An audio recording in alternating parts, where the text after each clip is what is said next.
Hello everyone, I am Alan from Barefoot Law, and this is our Independence Law series.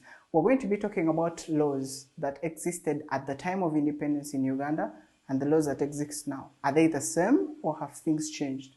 Well, today we're talking about the biggest law of all. This is the supreme law of the land of Uganda. Do you know why a constitution is known as the supreme law of Uganda?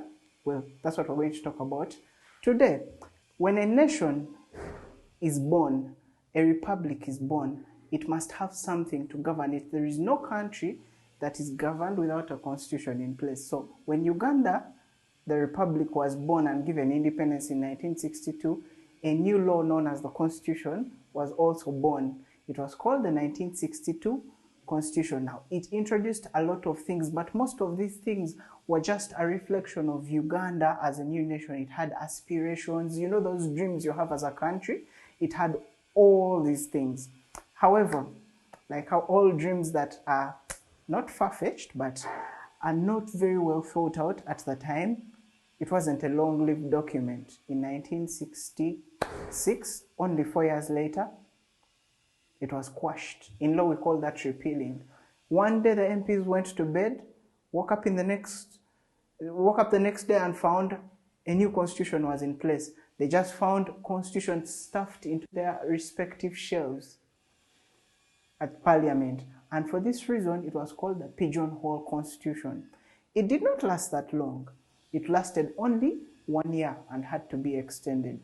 And that new constitution that came along was called the 1967 Constitution. Now, the two major things that this constitution did was extend the life of the Parliament, because there was a threat that Parliament was going to be dissolved as well, and so it needed to be extended so it could keep working. The second was the most drastic of the changes.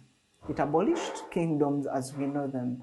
You would know in your heart that, oh, I am a Muganda, I am a Musoga, I am a Muteso, I am a Mucholi. However, there was no kingdom for you to belong to. You could not start saying, oh, this space is my kingdom, my Kabaka sits there, my Emori Mori, or something like that. It was not present. So that is the biggest change that came from that constitution. After this point, there was only civil war and strife. For close to 27 years, we were under a constitution that was under a shadow. There were wars, we had presidents coming in, changing all over the place. You could, if you were actually doing school those days, I am sure it would be very difficult for you to sit in your P7 exam and they ask you who the president of Uganda was, because they kept coming and going and all that. In 1995, a few years after the NRM government had taken power, a new constitution was born. It was called the 1995 Constitution. Now, this constitution has been the most stable of the constitutions that we had. One of the first things that the constitution did in 1995 was recognize where we came from as a country from 1962 to date, and it has a very important line. But one of the key words is what you see right here. We, the people. It starts off as we, the people, who are making the constitution. You and I and all the Ugandans will recognize the strife, the political turmoil we have been in, and with an understanding of all these things, we now know where we are going forward as a country. Now, an important thing to note about a constitution is when a government falls, a constitution tends to fall with the government. One of the key things in this constitution is that it will not fall with the government. It's one of the tenets in this current constitution that you have to actually deliberately get rid of that constitution. Now, this constitution has not sat still as a whole. It has changed a couple of times. I'm sure most of you will remember the most recent, which is the age limit change in the constitution, which had a huge debate all around it. However, that's not the only time the constitution has changed.